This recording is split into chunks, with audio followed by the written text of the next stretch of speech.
And according to Leader McConnell, he says, if the president took a position on a bill so that we knew we would actually be making a law and not just having serial votes, he'd be happy to put it on the floor. Now, let me just say, that's not actually how the Senate is supposed to operate. We're supposed to originate the legislation.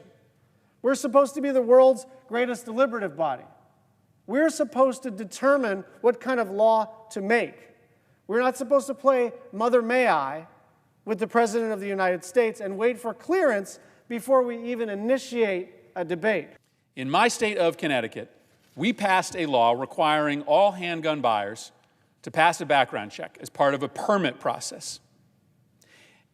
And studies show that there was a 40% reduction in the gun homicide rate after Connecticut passed that law.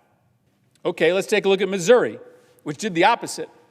A few years ago, it repealed its purchase permit law that requires you to get a background check with every sale of a weapon in Missouri. And guess what happened? A year later, gun homicides went up by 23%, controlling for every other factor that could have explained it. In fact, during that period of time, gun homicide rates were going down in all the states around Missouri, and they went up in Missouri. And then they found out that, in fact, in other states, what did go up in those other states were the number of weapons used in crimes that came from Missouri.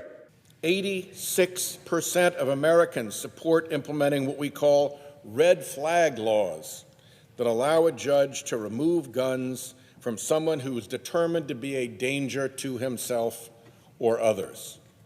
86%. You couldn't barely get 86% of the Senate to agree on the day of the week. The National Rifle Association spent $30 million supporting President Trump.